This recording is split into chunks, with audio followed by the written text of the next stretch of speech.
Welcome in to the very first episode of Clearing the Bases. This is season 1 of an ongoing series that us creators, that we're all going to introduce here in a minute, are putting together, and we can't wait for this. We are excited. I'm your host for season 1, Nick. I am from Rounding Third Baseball, and we are going to run down and introduce everybody else that is in this episode. So we'll start with Rob. Go ahead. I'm Rob from NYMLB Talk. A lot of you already know that out there because I see some of our audiences coming on, and this is going to be great. I can't wait. All right, let's go down to Lorenzo. Hey guys, I'm Lorenzo Zoe. Big League Takes on X and Facebook. Excited to talk ball tonight, man. All right, and we have Jason. What's up, guys? Jason from Romantic About Baseball. We're on Facebook. We're on X. We're now breaking into Twitter. Sorry, not Twitter, but TikTok for the younger crowd, and also host of the 9521 Braves podcast.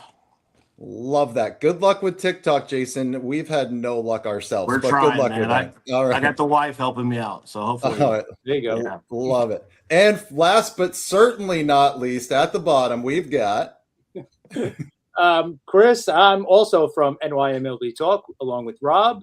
And you know what we do? We cover the Yankees and the Mets and baseball and all of baseball.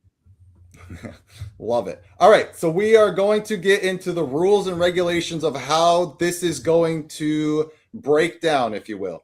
So the host, that's me, will pose questions for each category and will award points for the best take or takes on the questions asked. So multiple people can be awarded points where I feel necessary. So I'm sorry if you get upset with me. I'm used to it. Bring it on. But I can award points to numerous people. Uniqueness of the take will be a big contributing factor for what I'm looking for personally. And the player or players with the most points at the end of the episode will be awarded points towards their season total. So we're going to do this for 4 or 5 weeks where I'm hosting, and that will be called a quote unquote season. And then we'll switch hosts and we'll keep going on from there. So the most points at the end of the show season wins the title of season champion. I'm sure we'll come up with a better name than that. We have to at some point here, but that is pretty much the gist of what's going on today. So here are our categories. This is just kind of the bases that we're going to clear tonight. All right, so we're going to start at the bottom in the Young Guns category. Then we're going to go up to Pretenders or Contenders. And then we're going to end with Hall of Fame. Question mark? So here we go. Starting with the first one.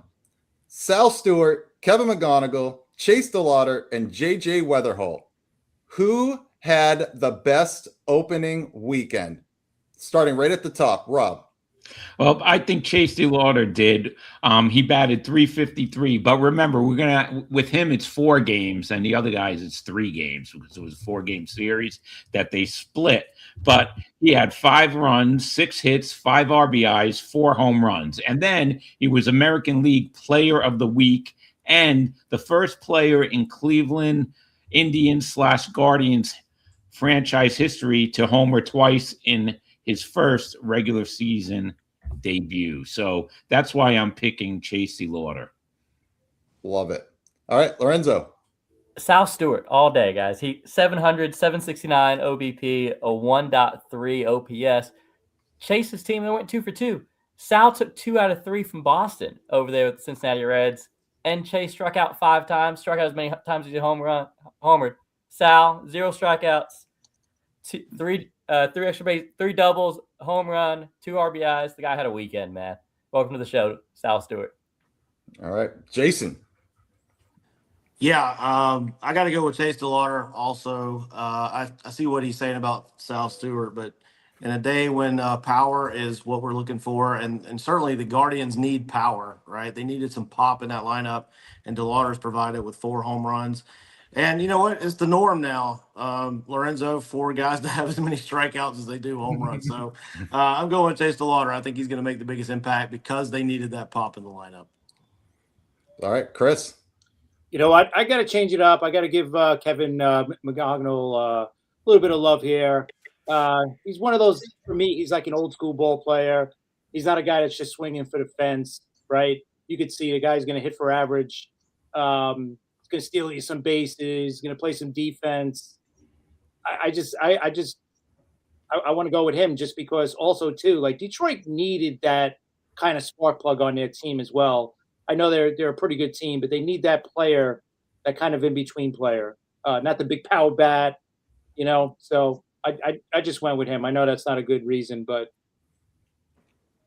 yeah, I think they're all valid points. I'm gonna, since it's the first question ever, you're all gonna get points for this. I think you're all great, all great points. I mean, I don't think you can go wrong with any of these four, honestly. And JJ Weatherholt, honorable mention, home run in his debut, walk-off single in game 2. I mean, just wild weekend out of these four guys. And we can throw Owen Casey in there for his first MLB home run. That's a walk-off homer. So rookies are absolutely tearing it up right now. We'll see what happens when a book comes out on them and see kind of who comes out on top. But fantastic points for all of you guys. So 10 points for everybody, or 5 points for everybody right off the top. Nice work. All right. We've got question 2. Roman Anthony, Bobby Witt Jr., Paul Skeens. Who has the best chance for MVP if Judge and Ohtani don't? Starting with Lorenzo. Yeah, I love Bobby Witt, right? That Royals team is supposed to really be the bounce back story of the AL Central. They are the favorites to win it. Bobby Witt's the catalyst to that team that's going to be winning. You're going to have Vinny Pasquantino for a full season this year. Jack Cagalone is going to be coming back, hopefully better than he was last year with that negative WAR. That should really be boosting Bobby Witt in his 30-30 season. The guy's he's up on the edge of being a platinum glove winner out there. Love it. Judge might be the best hitter in baseball. I think Bobby Witt might be the best offensive player in baseball with his profile that he does. He does everything in that game. On the National League side, you guys know I'm a Paul Skeens fan. 7.7 B-WAR last year for a pitcher. Let's get another pitcher in MVP. I haven't seen it since 2014. Go out there, get 190 innings, 230 Ks, Paul Skeens. Let's do the damn thing. I really like him this year, too. All right. Jason. Yeah, I got to go Bobby Witt Jr., 5-tool player. Although I will say this, if Boston starts winning, which they're not right now, but if they start winning big, Roman Anthony is going to jump ahead of Bobby Witt for me because it's the Red Sox and the Royals, right, who gets the attention. But right now I'm going to go Bobby Witt, 5-tool player. As he said, maybe the best offensive player in baseball outside of Aaron Judge. And then Paul Skeens absolutely has a shot, if he pitches like he's been pitching. And, but I mean, we saw Ohtani. Ohtani will look pretty impressive. It's going to be difficult. But Paul Skeens absolutely has a chance should Ohtani maybe get injured. But I'm going Bobby Witt. Definitely has a shot at the AL. I think Paul Skeens has a shot if O'Neal Cruz stays out of center field too. But that would help tremendously. Yeah. All right, Chris. Yeah. All right, Chris. Chris, to you. All right, I'm going with Bobby Witt Jr. and I'll explain why too. I mean, for you guys, I think Lorenzo said it right about Bobby Witt. 30-30 guy, plays great defense. He's going to lead that team. If they get to the playoffs, if they win their division, it's going to be because of that kid, without a doubt. And yeah, he's definitely right up there with the best player in baseball, without a doubt. Obviously, after Shohei and Judge. The reason why I don't pick Skeens, he's not going to win enough games in Pittsburgh. I'm sorry. He might win 10, 11 games this year.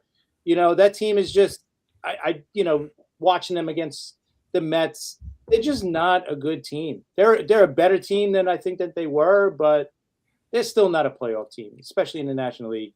I just don't see it, and I don't see him winning enough games. Roman Anthony, I think he's a great player. I'm not saying he's not, and he's capable of winning an MVP. But I think the way Boston is built, I think when they start winning and get on a roll, which they will, unfortunately, they will get on a roll. It's not going to be just because of one guy. I think that whole team, that whole lineup is built.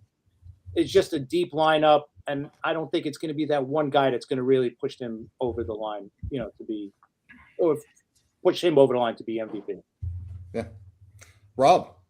Yeah, I'm gonna pick Paul Skeens because listen, that game against the Mets, that was not his fault. Let's face it. Like you said, Cruz, I mean, that he was just horrible. Why didn't he put shades on? Why didn't he have sunglasses on? I don't know. But so far you've seen how this Met team's been hitting, and that was their best day. And it was because O'Neal Cruz was in the outfield. Last year's Cy Young Award winner. Pittsburgh made some moves. All right. They did get some players. I think he's going to win more than 10 or 11 games. The guy's 22-14 already, 600 winning percentage, 2.10 ERA. And his strikeout to walk ratio is 6-1. And he has over 387 strikeouts. So I'm gonna go with Skeens right now. Yeah, Paul Skeens is an animal. Like, you guys know my feelings on him, but I'm going to award points this time. I am going to differentiate a little bit. I'm going to give Jason 5 points here because I think the point about Roman Anthony being in a big market like the Red Sox matters. We have seen that time and time again.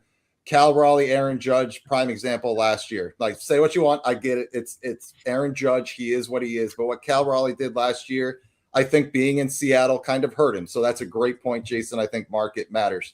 And Chris, for you, I have points for you because I think you're right on the wins part with Skeens. That's a great point. I don't think he would have a shot at the MVP because the Pirates, let's face it, are wretched. So he's not going to get that for the MVP. So I'm giving 5 points to Jason and Chris this round. All right. Moving on to the final question for this round. Which current MLB rookie will become their team's cornerstone player? Starting with Jason. Yeah, so we didn't talk a lot about him in the other subject about the rookies, but I'm going with JJ Weatherholt. I was watching him today. He looks like a professional. He's going to be that consistent kind of guy. I think all these guys, by the way, like you guys mentioned, they're going to be good, and they're all going to be probably cornerstones. But I really like JJ Weatherholt, all around great player. Already seems to have the clutch gene, and the Cardinals just have a habit of building around great players, and they're going to win. And that's going to be a big differentiator for me. I don't know if McConaughey's coming in at the right time at maybe the end of Detroit's run here. We'll see. But I really like Weatherholt. I like St. Louis and where they're headed as an organization. Very young right now. I think he's going to be the guy they build around. So I'm going JJ Weatherholt. All right, Chris. I'm going to go a little bit off the beaten path here. I'm going to go with Owen Casey for the Marlins. The way he started right now, I know they got him from Chicago in that trade for Cabrera. I just think he's got that it factor, right? He's not going to be the home run leader, RBI leader, but he looks like he's a leader of that team, right? He's already got a couple of walk-offs. Looks like he comes up big in the big spots. Obviously, it's early on, and I think once they get Stowers back, this lineup's going to be is going to get that much better, for these next couple of years. And I think it's going to build up. And I really like Owen Casey a lot. I like his game, and they need. If a team needs it, it's the Marlins, right? They need to get people in the seats, and I think he's the guy that's going to lead this team maybe into the playoffs this year. You never know. I mean, now you got Sandy. Sandy's back to being Sandy, right? If he is, you got your ace, and then you got Yuri Perez as well if he can stay healthy. I think this is a sneaky team that might make the playoffs this year, and Owen Casey's going to be a big part of it, and I could see him being that cornerstone player for them. I'm sure they'll enjoy him for all 3 seasons they have him before they trade him. Yeah. He plays for the Cleveland Browns at MLB, so that's the only thing I would hesitate there. He may be somebody else's cornerstone eventually, but I don't know about the Marlins. I mean, that's all fair. But I'll take my victory lap now because I do have the Marlins making the playoffs. But anyways, all right, Rob. Yeah, I'm going to be a homer and go with Nolan McLean. Just because it looks like the WBC may have threw him off a little, although he did look great that first inning he pitched. But I think he is capable of just handling the pressure of New York. We saw that last year when he went 5-1. He was the only Mets pitcher in the second half of that season who was decent. I mean, every other pitcher was bad except for him. He had 57 strikeouts and only 16 walks. All right, like I said, he had that rough outings in the WBC, but he was thrown into a mess with the Mets last year. His first game he pitches against the Texas Rangers and DeGrom, and he looked great. So I'm going to be a homer and go with Nolan McLean. All right, Lorenzo. I prepped Nolan McLean as well, and I'm going to tell you why. The guy, New York, we've already seen this movie, right? Matt Harvey, Noah Syndergaard, Jacob DeGrom, they love their pitching studs in New York. Pitchers with arms that are electric, the city buys in more than they buy in for the hitters at times. He has 6 legit pitchers, a real fastball. He attacks hitters in any count, any way he wants. He has frontline profile, and he already has 2 great nicknames that New York already loves, in Spin Doctor and Cowboy Ohtani, right? Who's going to be more of a cornerstone guy than they're calling him Cowboy Ohtani? That's a stud right there. I think his brands are only just beginning in New York, and he's going to be a cornerstone player for them. Yeah, I'm going to give Rob and Lorenzo points here for that. I think you're completely right. That Rob, your point about the WBC, we've seen that not just with McLean, we've seen that across the board with everybody. Logan Webb gets rocked in his first start. Skeen's kind of slow. Cal Raleigh continues to whatever that is. So we've seen a lot of slow starts out of these guys. It's kind of like a WBC hangover. And Lorenzo, your point, like they're in a big market to already have that kind of clout is pretty amazing out of kid. And with a team that needs a lot of help in the starting pitching department, he could be a cornerstone for that franchise. So absolutely agree with you guys. Hey, Nick, can I just point out, though, that the only player we just talked about that plays for an organization that actually wins championships is the St. Louis Cardinals, and that's J.J. Witherholt. Just want to throw that in there. Yeah, I mean, I was on the boat until I heard the other 3 go, Jason. So Understood. No, I'm just throwing that out there. Yeah, all right. I'll take the criticism. Bring it. All right. I just realized why you wanted to host, because we all have to be nice to you now. No, you don't have to. It's fine. Bring it. I can handle it. I get yelled at all day at work. I come here, just keep yelling at me. It's fine. We can do all right. All right. So after our first round, everyone's got 10 points. So we're tied going into the second round. And it is going to be the pretenders or contenders categories. So we're going to start with Chris here. Out of these 4 teams, the Angels, the Marlins, the Athletics, and the Diamondbacks, those 4 teams only, who has the best chance to make the playoffs? Chris, go. Listen, I kind of gave my answer already, but I think it's the Marlins, right? I mean, with Casey, you got Kyle Stowers, like I said, and this is going to be a really good team right now. Marcy, Connor Norby. I mean, this is a good team. Ramirez, the catcher. And then you got, I forgot, they signed Fairbanks to close. It's warmer down there, so he should be fine, right? He can't pitch in cold weather or something. Sandy is back to being Sandy, the ace. So I think in looking at the other 3 teams, I just don't see the D-backs making the playoffs, especially in that West Division. The A's, I don't know. I don't think they're going to have enough pitching. And the Angels, no. We know the Angels got no shot. So I think the Marlins have the best shot of the 4. All right. Rob. I'm going with the Marlins, too. I think Sandy Alcantara is going to have a really, really great year this year. I want to see how Lopez is going to be at shortstop for a full season. Yuri Perez, I think he's back from the surgery, and it looks like he's going to make a good recovery.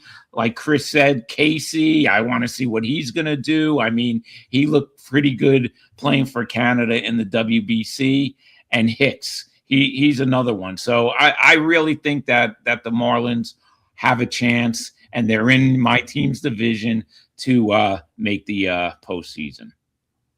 All right, Lorenzo. Do we forget that the Marlins play in the same division as the Phillies, the Mets, and the Braves? Like, those are still playoff contenders every year. We're not getting 4 guys out of that division making the playoffs. Athletics. We have Nick Kurtz, Shea Langeliers, Lawrence Butler, Tyler Soderstrom. That's a lineup. That's who's making the playoffs. If any of these 4 are making the playoffs. That is a team out there. They're still playing in a AAA park where the ball's still flying out of there. So let the A's figure it out at the back end of the bullpen. Let the A's figure out the starting pitching, but the hitters are going to hit, and you need runs to score and win the game. So I got the A's. All right, Jason. Yeah, I'm going to do this by process of elimination. I've been high on the A's going into the season, but I'm going to do this. We know the Halos aren't going. Ownership's already said they don't want to win anyway. They don't care about it. Miami's going to be playing in front of 5,000 people at home. That's going to take a toll on some momentum at some point. I do like that team. They are a good young team, but as Lorenzo pointed out, they're playing in the East. A lot of good teams there, and I think it takes a toll on you energy-wise when you're playing in front of 5,000, 6,000, 7,000 people at home. The A's still play in a minor league ballpark, and after watching them the last couple of days, I think pitching is going to be their biggest issue. So by process of elimination, the only team that plays in a major league ballpark and has some hitting, can score some runs, and has some pitching is the Arizona Diamondbacks. So I'm going with Arizona. They just swept the Tigers after, they did get swept by the Dodgers, but no shame there. And they actually had the lead in at least 2 of those 3 games. So I'm going with the Diamondbacks kind of by process of elimination. Well, Jason's obviously been listening to my show. I am always high on the Arizona Diamondbacks. I love that team. They're my second team. Ketel Marte, Corbin Carroll at the top. I mean, you just keep going down. Talk about another rookie that just came flying onto the scene last night in Jose Fernandez with 2 home runs, the big go-ahead home run in the bottom of the 8th. I mean, like, you can't have a debut like that, man. Like, that's insane. The Diamondbacks can hit. They're going to be there. I'm with you. Out of these 3, I trust the Diamondbacks the most. So, Jason, you are awarded 10 points. Nice. Any criticism on that, Jason? No, absolutely not. Okay. All right. I was you just hit the checking. nail on the head there, Nick. All right. Well done. Well done. All right. Next question. Not counting the Los Angeles All-Star team, what team will produce the most All-Stars this season? Starting at the top again with Rob. You know what? As much as it kills me to say this, and Chris knows that, I think it's going to be the Yankees. Judge, Fried,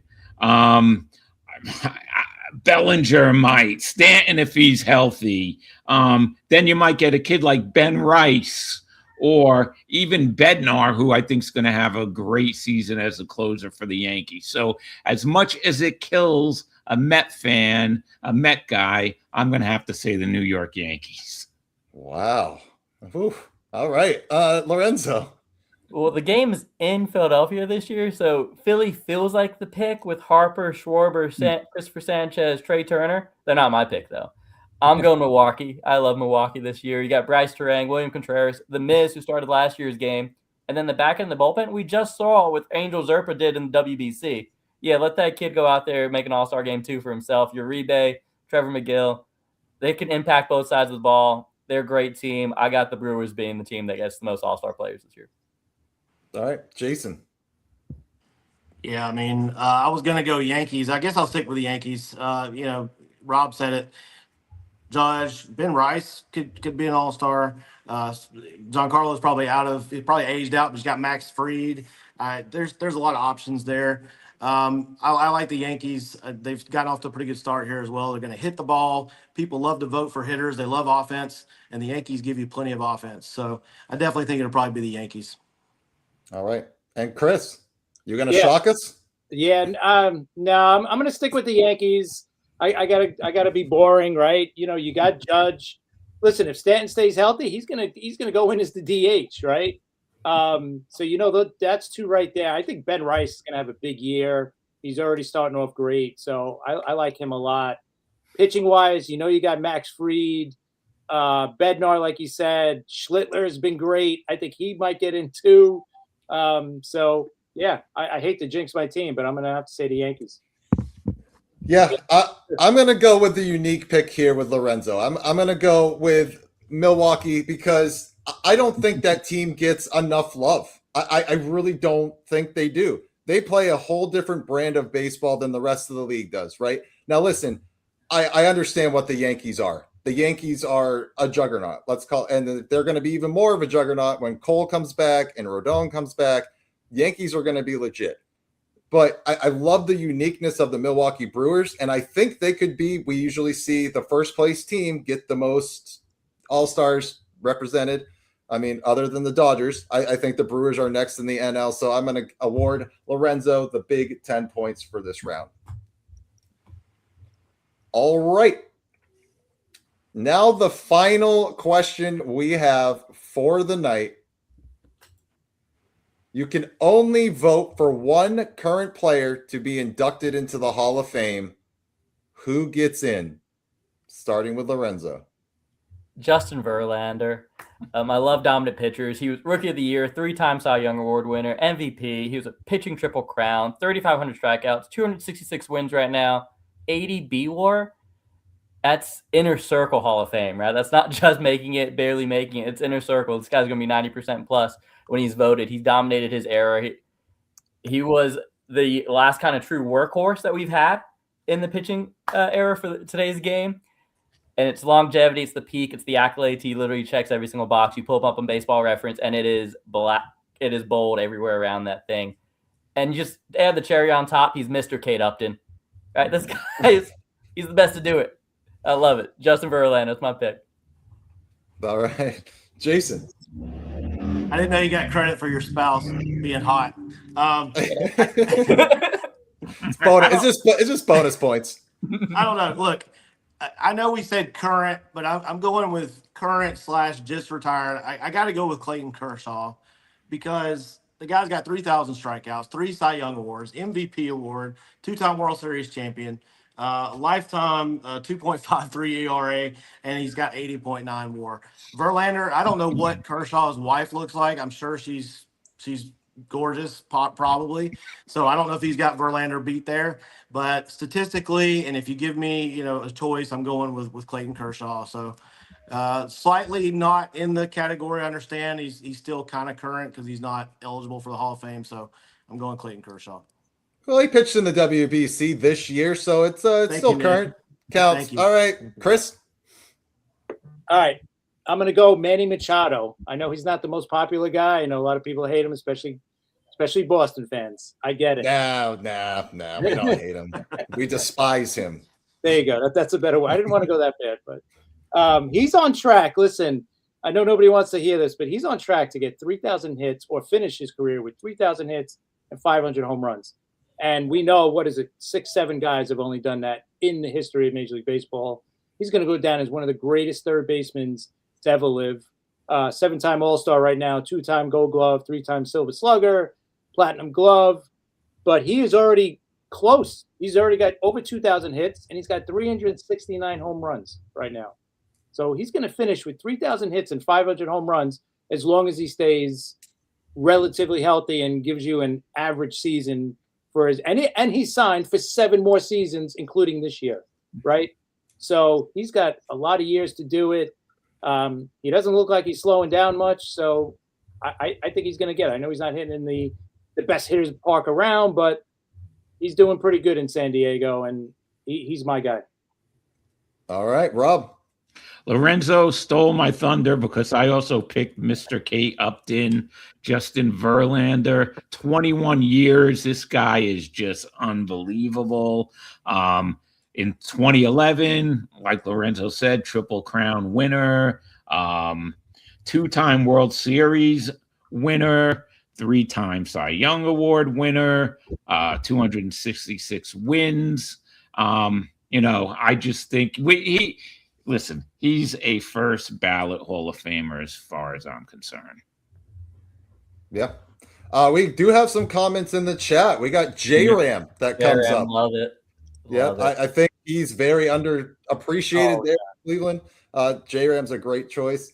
And yeah, Michael says Machado's the shiniest turd in the dumpster. There you go. Somebody agrees with Nick. Yeah. So, however, I am awarding Chris the final 20 points. So as much as I do not care for Manny Machado, all your points about the typical San Diego contract that is astronomical, that we're like, why did they sign it? He has the clearest road for me to get to the Hall of Fame, and it was just unique enough that I can definitely get behind that. So I'm going to take the Manny Machado points there. So Chris gets 20 points, and we add it to his score, and we have our first champion. We got Chris There he is. repping the Yankees. So congrats to Chris with 30 points. Tight game, gentlemen. That was absolutely incredible for our first show. Any final words, champion Chris? You know what? I seen some comments in there about me about I was reading off a script. I have absolutely zero notes. You guys have a lot of the facts. You had mostly everything, so I shouldn't have won these points. The last one was the only one that I actually, wrote some stuff down to make my point a little bit. But this was great, man. This was awesome. I can't wait till we do it again. I love doing these things. Yeah, absolutely. Any final words, gentlemen? The Yankees just claimed their 28th World Championship with Chris. Chris. Knocking that one out. Well done. Well done, Chris. Yeah, it's been too long, man. It's 17 years. That's a long. Feels like 40 years for the Yankees. Trust me. Calm down, Jason. This is just the regular season. This isn't the postseason yet. That's true. You're right. It's opening day. This is Aaron Judge in April and May, not in October. Got it. All right. Any final words, Lorenzo or Rob? Listen, I had a great time, guys. This worked out great. And, we had a decent amount of people out there. So we had a pretty good audience too. So happy with it. Yeah, absolutely. It was a blast. I'm coming for that trophy next time, Chris. Yeah. Bring it on. Maybe next time I'll be better prepared. I'm going to write a script next time. All right. Before everybody goes, if you do not follow all of us, please do so. Rounding Third, Romantic About Baseball, NYMLB Talk, Big League Talk. Please, please, please give us a follow. Follow our content. Out of any time out there right now, us creators need all the support we can get. And this community that we are building is absolutely incredible. If you guys love any type of baseball, we talk it all, and we welcome the audience in, which is very unique. I do not see this anywhere else in the Facebook metasphere or whatever, the YouTube channels. You guys don't get to interact with the show, and all of us as creators are bringing the audience in because we are just guys talking baseball, and that's what we want it to be. So you are welcome to come on to any of our streams at any time and be a part of something bigger that we are trying to build. So, gentlemen, thank you for a great, incredible show. This was awesome. We might do a little minor tweaks here and there, but I thought it was absolutely incredible. Great points at everybody, and this was a blast. So we will see you next Wednesday night, 8:30 Eastern Standard Time. Until then, follow our pages. Sounds Peace. good. Good night. Great time, guys. Thank you.